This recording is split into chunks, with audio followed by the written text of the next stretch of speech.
Woke Christianity. Yeah, that's a thing now, especially in the year 2020 when race relations have created what feels like a bigger divide between Christians than we've had in quite some time. We're going to talk about also the freedoms that have been taken from us in the last few months due to COVID-19, what that looks like for Americans, and whether or not we're going to see those freedoms returned to us. And we're going to talk about the phrase, all men are created equal. Chances are it doesn't mean what you think it means, or at least it doesn't mean what you've been told it means. All that and more on this episode of Deconstructing the Culture. I am your host, Elisa Steele.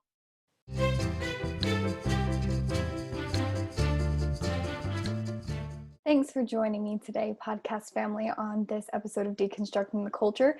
Before we get started, if you haven't already, whether this is your first time listening or 50th time listening, please remember to go ahead and subscribe. That's very important. Leave a review.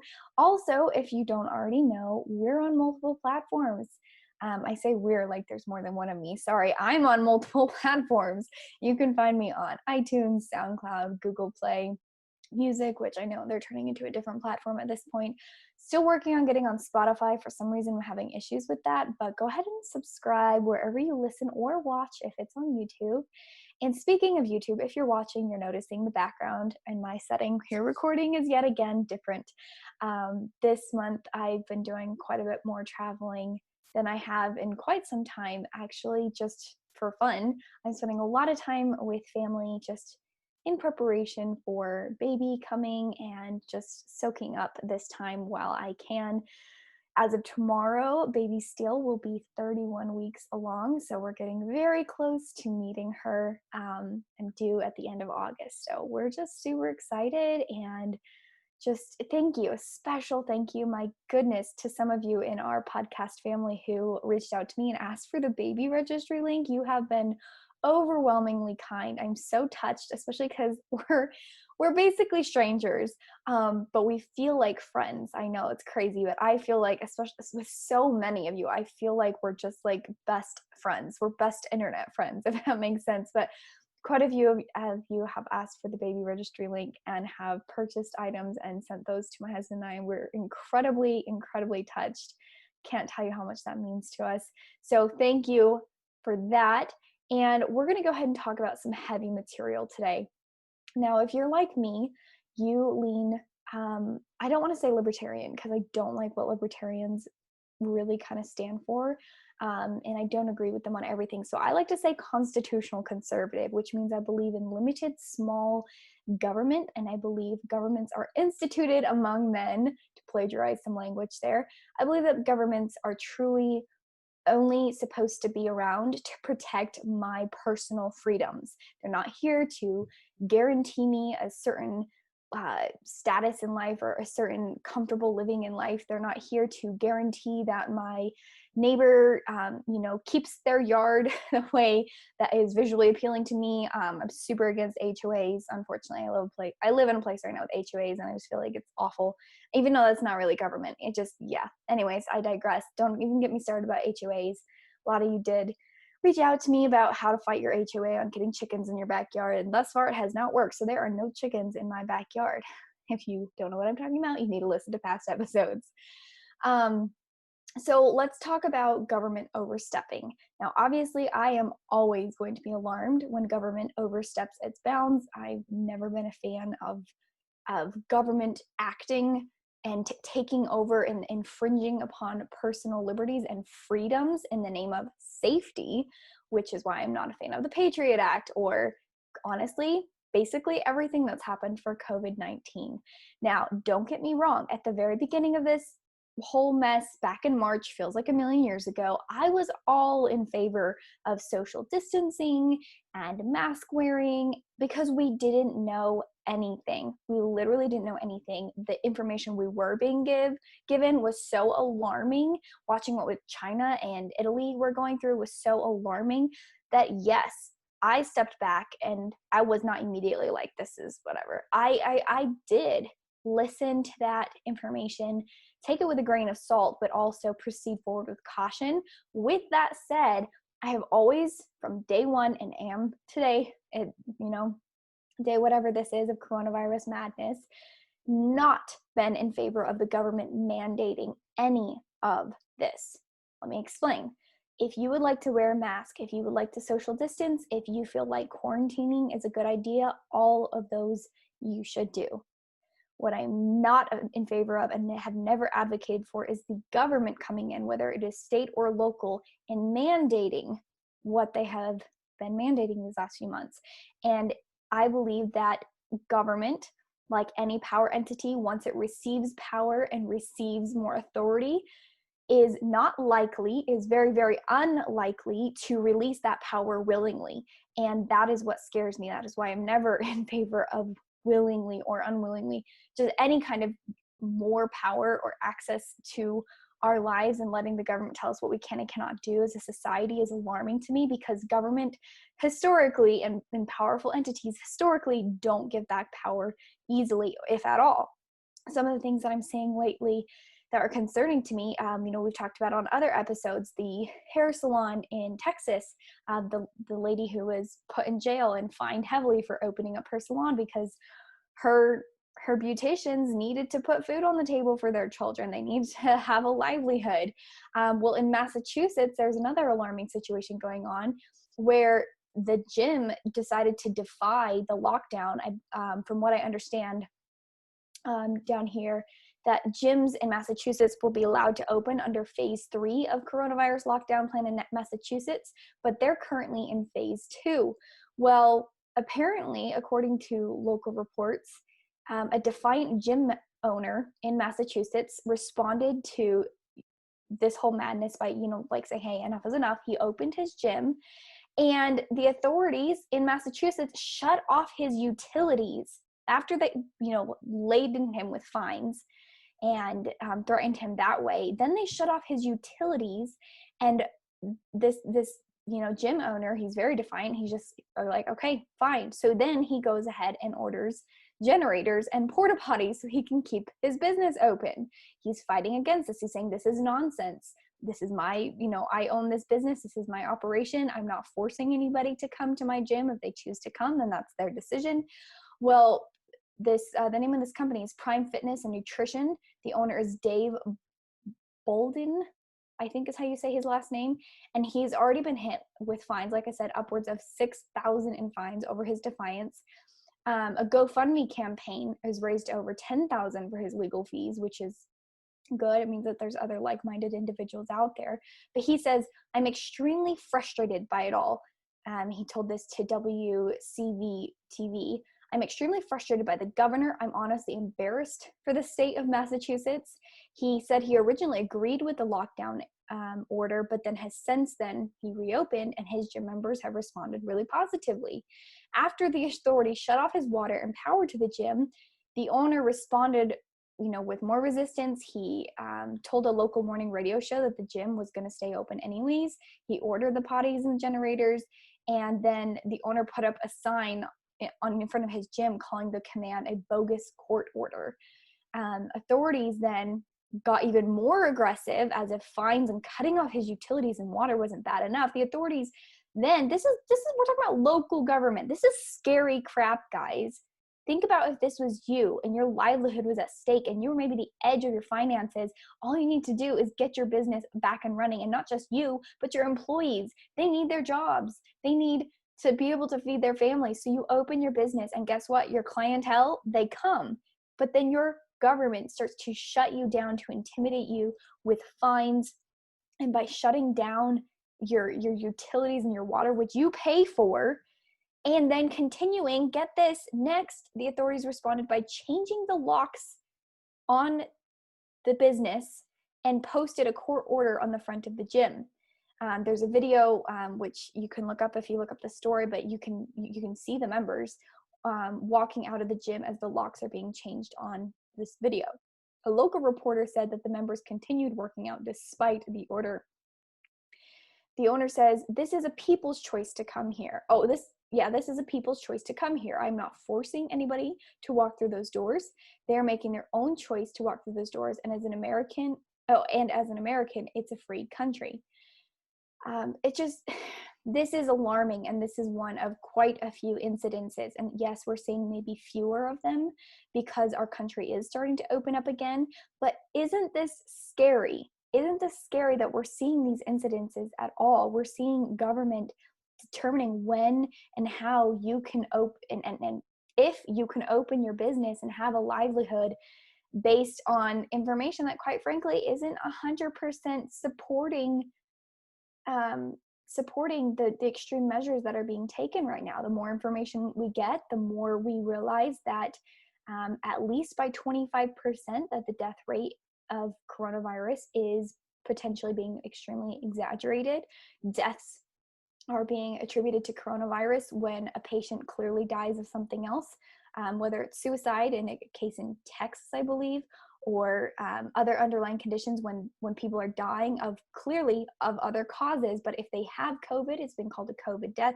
We're having numbers inflated in a way that if you strip away the media mass frenzy and you strip away the alarm, you realize that the coronavirus is looking a lot more. Remember, we were told at the beginning of this that we were going to see about 2 million people die of this. But if you strip away back the numbers and you strip back the pretenses and the panic around this is looking more and more, and this is not conspiracy theorist stuff, this is actually backed up, but it's looking more and more like a very intense flu. And here we are still punishing people, destroying their livelihoods. And this has got to stop, because not only is it a threat to the individuals who are suffering, but this is a direct threat to you and I. You might not think so. You'll be like, well, that's that gym owner in Massachusetts. My state's doing fine. No, if we allow government to overstep its bounds on one individual and don't say anything about it and don't harshly contest that, it is a threat to us all. Another example, now this one, I have looked into it. I've not been able to verify it outside of this Facebook post, so take it with a grain of salt, and I'll tell you if I get more information on it.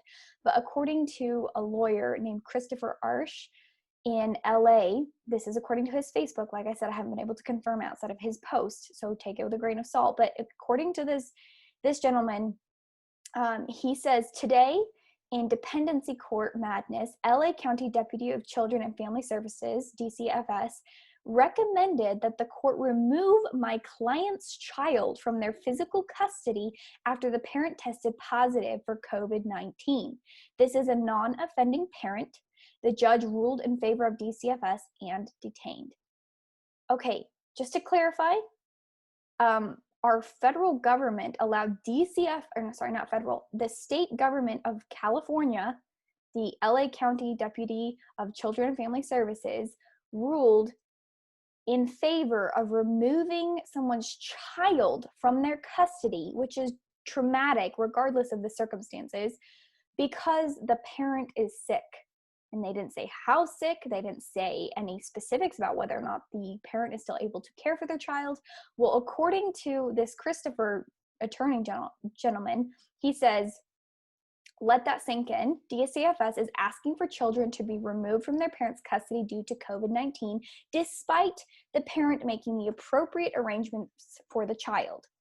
And he says, and he makes an edit later. He says, to be clear, as the author of this post, I completely support the appropriate precautions recommended by the CDC to prevent the spread of COVID-19. Then he does #families belong together. So according to this lawyer, the family was already in, like I said, this is only, I can't verify this outside of Facebook, but if we're taking this at face value, we have government taking away a child, intervening in a family, separating a family because of COVID-19. And this is not the first time. I remember there was a case in New Jersey, I think. I should have looked this one up. I didn't think I was going to talk about it. But at the beginning of all this madness, they took an infant and a toddler, and they had to separate the mom, the dad, the infant, and the toddler for the 14 days. And we're talking about a newborn. Those are precious, vital moments and days of bonding, and that wasn't being decided by the parents. That was being decided by other authorities, and that's not their place. Especially because we are looking at more and more, again, the data that shows the coronavirus, while it's real, yes, and should we should be concerned, maybe take precautions that we feel like are necessary, depending on if we're going to be around elderly or those who are at risk. But we have to remember that freedom comes at a price. The price is freedom is dangerous. Sometimes having freedom means you can't control what your neighbors are doing. Sometimes having freedom means you don't get to decide how your ideal world is going to work during a pandemic. But freedom in the hands of law-abiding citizens and Americans, free, God-created Americans, is more important than creating a mass sense of security or safety. Now, before I continue on, I want to talk a little bit about the church today, especially with race relations and what it means to say all men are created equal. Before I continue on, I'm going to ask you to take a moment to subscribe, leave a review, especially if you're watching on iTunes, listening on iTunes. Go ahead and leave a 5-star review. It really helps. And go ahead and leave a written review, if that makes sense, because honestly, that really does help. You don't have to write something super nice. You can actually leave a 5-star review and tell me all the things that you hate about the podcast, but leave a 5-star review and feel free to leave some feedback. If you do genuinely have some feedback, all joking aside, please feel free to email me anytime, conservativebabes@gmail.com. I take that very seriously, and I do love hearing your suggestions and, point out my idiosyncrasies. That's all good. I'll deal with it. I have thick skin. All right. Now, let's talk about sin. Let's talk about past race relations, current race relations. And the fact is, a lot of liberal white people and even good-hearted evangelicals are finding them, I don't know if they're finding themselves, but they're choosing to walk in a direction that leaves me a little bit alarmed. There have been quite a few pictures, photos, or videos, and stories coming out now about people kneeling in front of Black statues, or kneeling to Black individuals, or police officers kneeling in front of rioters or peaceful protesters, or in the case of the Chick-fil-A founder, saying that we need to express our shame by washing our Black brothers and sisters' feet. Interesting symbolism. Something that I want to point out, though, is unless you are actually guilty of racism, why are you apologizing? Why do you think you can take care of, or why do you think that you can do anything about someone else's sins? That's not our place. And quite frankly, only Jesus can do anything or atone for the sins of others. You and I cannot. And I'm seeing a lot of duped evangelicals doing and saying some very questionable things. Now, I want to share a short post that I shared on Instagram, so you might already have seen this, but by a gentleman named Virgil Walker. He's a new guy to me, so I'm not condoning everything he is or stands for because I don't know much about him, but he did write a post on Instagram that I felt like was spot on and very well expressed what I've been saying about my concern for the Christian church. And it's bending over backwards to apologize for race relations. And I keep looking around being like, whoa, is this church secretly racist and I never knew about it?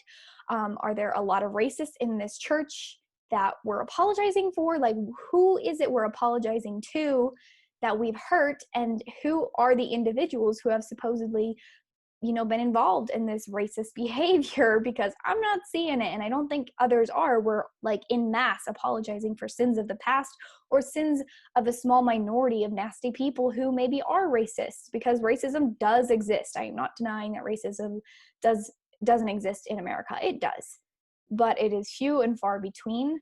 And we definitely, those of us who are not racist and don't behave in a racist fashion of any kind, we cannot apologize or atone for the racial sins of others. So Virgil Walker writes, "Dear liberal white people and duped evangelicals, bowing in front of statues and to Black people does nothing to atone for sin, helps no one, and only shows your complete ignorance of the gospel. Stop asking what you can do for race relations. You are unable to atone for the sins of a race. You are not God. Christ has already done what is necessary to reconcile mankind to God and neighbors to one another.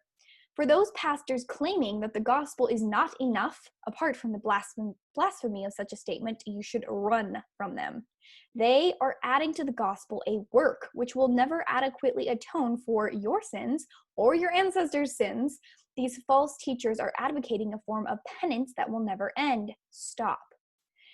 The gospel changes hearts. As a result of a changed heart towards God, you will do works in keeping with repentance. They will be works aimed at your neighbor of all ethnicities, which includes but is not limited to Blacks. Trust the gospel of Jesus Christ and stop with this silliness.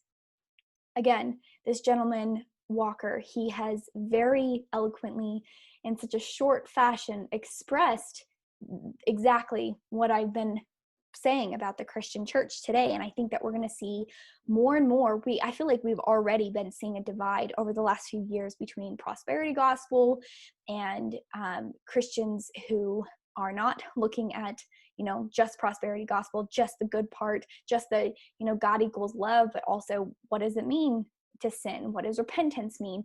We're looking at a divide between Christians and teachings, and I feel like that divide is being widened and clarified in this time of racial tension, unfortunately, that's happening in our country. Those of the Christian churches who have more of the attitude of racism is a sin, racism is a evil that should be promptly looked at and addressed for what it is and harshly, punished and taken care of, and that Christians don't believe in any kind of racial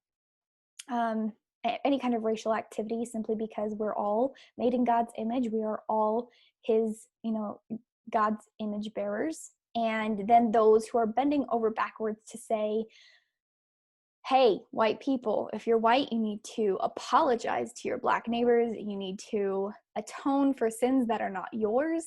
You need to accept blame for sins that are not yours. It is becoming more and more evident. And while it is sad and concerning to see so many huge supposed Christian leaders on social media and in the Christian world look like they're kind of a part of this, at the same time, it does feel like it's dividing the wheat from the tares a little bit more and opening our eyes a little bit more to, hey, who's actually teaching the Bible and biblical principles, and who's adding works or penance that is, quite frankly, blasphemous. Now, let's talk a little bit about a book this week. I haven't talked about a book in quite a while, partly because I stopped reading there for about a month, and then also partly because we had so much going on news-wise that I just didn't have time to cover. Plus, I was reading some fiction books, and I feel, I don't know, I guess I'm not as driven to talk about fiction books. This last week, I read To Kill a Mockingbird for the second time. The first time I read it, I think I was still in high school. And I have to say, this is an amazing book. I loved it the first time. I loved it even more, if it's possible, the second time. It really is an incredibly, incredibly well-written book. A little bit about it. According to Wikipedia, To Kill a Mockingbird is a novel by Harper Lee, published in 1960, instantly successful, widely read in high schools and middle schools in the United States. It has become a classic for modern literature, winning the Puzzler Prize. The plot and characters are loosely based on Lee's observations of her family, her neighborhood, and an event that occurred near her hometown in Alabama in 1936 when she was 10. Despite dealing with the serious issues of rape and racial inequality, the novel is renowned for its warmth and humor. Atticus Finch, the narrator's father, has served as a moral hero for many readers, as a model of integrity for lawyers. The historian Joseph Cresapino explains, in the 20th century, To Kill a Mockingbird is probably the most widely read book dealing with race in America, and its main character, Atticus Finch, the most endearing fictional image of racial heroism. As a Southern Gothic novel, the primary themes of To Kill a Mockingbird involve racial injustice and the destruction of innocence. Scholars have noted that Lee also addressed issues of class, courage, and compassion, and gender roles in the Deep South. The book is widely taught in schools in the United States with lessons that emphasize tolerance and decry prejudice. Despite its themes, To Kill a Mockingbird has been a subject to campaigns. Basically, people have been trying to remove this book from public classrooms, and mostly it's because of the racial epithets that are being used in it. Obviously, it is true to its time, so it has the N-word in it. But like we're seeing with people pulling down statues, the last couple of weeks, we cannot get rid of or erase our history. We all suffer when we erase our history. So while, yes, this book does use racial epithets that we would never use today, it is indicative of the time and the place that it was written in. It is true to the time and place that it was written in. And we can't erase our history. We have to learn from it. And we can't bury it and expect life to get better. No, then we take a huge risk and probability of regressing and going back to and repeating past mistakes. So I don't believe in burying history. So I think this book should be read by everyone, and definitely in schools. So reaction to the novel has varied widely upon publication. Despite the number of copies sold and its widespread use in education, literary analysis of it is sparse. Author Mary McDonald Murphy, who collected individual impressions of To Kill a Mockingbird by several authors and public figures, calls the book a, quote, astonishing phenomenon, unquote. And in 2006, British librarians ranked the book ahead of the Bible as one every adult should read before they die. Now, obviously, I don't think it should be ranked above the Bible, but it definitely is worth a read if you haven't already read it. And it is a really amazing teaching tool if you have young people in the home. This is a book that I've recently, because of this unrest in our country today, recommended to my young siblings still at home. So I want to read you a passage from it that is extremely eloquent. Again, as Wikipedia stated, a very true fact that Atticus Finch, the narrator's father, is a wonderful spokesman and hero-like figure in the book, which you'll figure out pretty quickly. He talks about what it means to be created equal. And it doesn't mean what the left and the media are telling you today. And he states it very eloquently Harper Lee states it eloquently in her book, To Kill a Mockingbird. So here, this is Atticus Finch speaking in the book. One more thing, gentlemen, before I quit. Thomas Jefferson once said that all men are created equal, a phrase that the Yankees and the distaff side of the executive branch of Washington are fond of hurling at us. There is a tendency in this year of grace, 1935, for certain people to use this phrase out of context, to satisfy all conditions. I want you to pause right there, because this is so true even today. We still use this phrase, and it's hurled at us and used out of context. He continues, the most ridiculous example I can think of is that people who run public education promote the stupid and the idle along with the industrious, because all men are created equal. Educators will gravely tell you the children left behind suffer terrible feelings of inferiority. We know all men are not created equal in the sense some people would like to have us believe.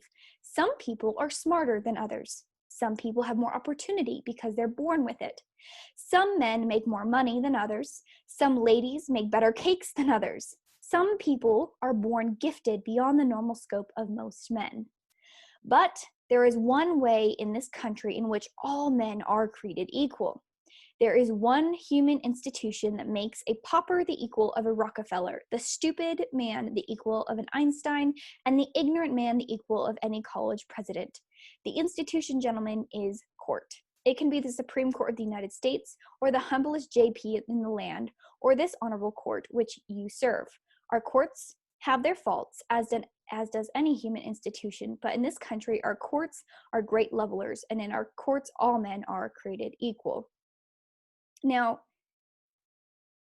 here's the thing.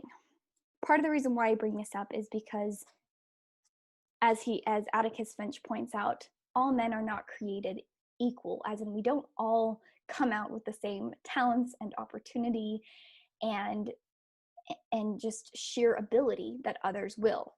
But we are all created to be image bearers of God, and it is supposed to be, note the emphasis on supposed to be, the institution of our courts that help to level the playing field so that justice can be served to all. And what scares me, and what should scare you, is that right now our courts are in jeopardy and are in danger. And we are allowing racism to blind us to justice and make us all equal in the eyes of the law. And I am telling you right now, with the case that you've probably seen where the cop was fired and is now being charged with murder for doing his duty, and after 25 minutes of peaceful negotiating, shot a drunk man who pulled a taser from another police officer and pointed it at the police officers. He was then the black man running and who had stolen the taser, who was intoxicated, was then shot and killed. This should be a very clear-cut, simple case of police doing their job from the evidence we have today. Now that could change if more evidence comes out, but as of the evidence today, we're looking at a racial charge, racist against a white cop. And what concerns me is that we are all created in God's image and we're supposed to find equality in our courts. And right now, we hang in the balance of allowing our emotions and bullying tactics through social media and media in general to allow us to serve inequality to a man based on his skin color because he was a white cop. And this is something that I will be very closely watching, because if you're anything like me, this scares you to think that potentially this cop could truly suffer, face life in prison potentially for doing his job. Now, we're going to go ahead and end with good in the world, because I like to leave you hopefully on a high note. There are a lot of actually good things going on in the world, but I want to leave you with some racial good in the world, because we're seeing a lot of nastiness and negativeness, but a lot of people still do have common sense, and they still are good individuals and kind individuals who do see past race, whether you're black, white, Asian, any color of the rainbow. And so this one beautiful story is 2 black women paid for a white cop's meal, and they left a note saying Black Lives Matter, but so does yours, which I thought was awesome. Some of the details on that are a patrol deputy, Jody McDowell, posted on his Facebook page Tuesday, "I want to thank the 2 sweet black ladies who paid for my breakfast this morning. While waiting for a transport to be completed, I decided to have breakfast at the Cracker Barrel near the Nashville airport. I received this note for them. The note read, Black Lives Matter, but so does yours. Thank you for your service. Breakfast paid." According to Fox News, McDowell said the 2 women stopped at his table to thank him for his service in person before they left, and after that, his waitress delivered him the note and explained that his bill had been taken care of. McDowell told WKRN TV that the kind ladies were headed out to catch their flight back to Baltimore, Maryland, and he does not know their names, but he hopes they see his message of gratitude. This is beautiful. I don't even feel like I need to add any commentary to it. If this makes you smile the way it makes me smile, then I will have done my job by sharing some good in the world. But I want to share one more story, which I thought was great. A gentleman named Greg Barnes Jr. wrote this post, and then it was shared on Facebook. And he says, "I was pulled over today for speeding." And this is, just to clarify, it's a black man who's writing this, Greg Barnes, and it's a white police officer. And so Greg says, "I was pulled over today for speeding. The officer did not know me, nor did I know him, but we each showed one another a mutual display of respect in our interaction. He was doing his job, and I had made the mistake of trying to hurry home to get started moving that lead to our paths crossing. He ran my information, and in the end, we talked more about how our individual days were going and the situation and circumstances within our society that have led to the interactions such as he and I's to play out much more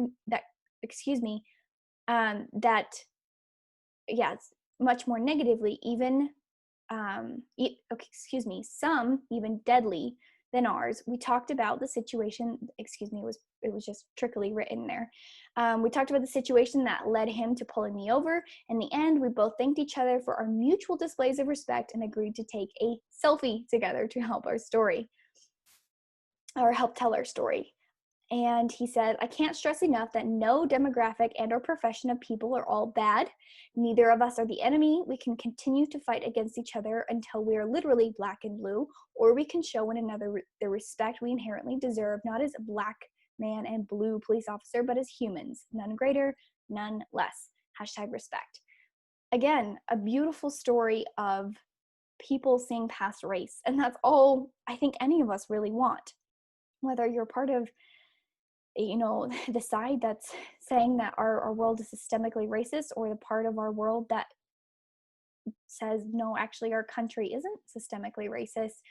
Regardless of what side you're on, we both agree that racism is wrong and that we need to have mutual respect for each other. And I would encourage you, in a time that can feel divisive and in a time that can feel just like a gaslighting waiting to happen in every interaction we have with people we thought were our close friends and family and neighbors, to take a moment and remember we are all image bearers of God. It doesn't matter our skin color, and to take a moment to try and see past even people's social media posts, to try and see the heart of what they're trying to say, because that's what I'm trying to do. And I'm not always successful at it, but we can each of us try and behave a little bit more like the two Black ladies who left a police officer, words of encouragement and paid for his meal, or for the police officer and this gentleman, Greg Barnes, who were able to have a discussion. And Greg was saying, hey, yeah, no, I totally was speeding. And I accept that consequence, but I'm not going to see all people of a profession as evil, because that's not true. With that said, I hope you have a blessed week. God bless you. God bless America. This is Deconstructing the Culture. I'm your host, Elisa Steele.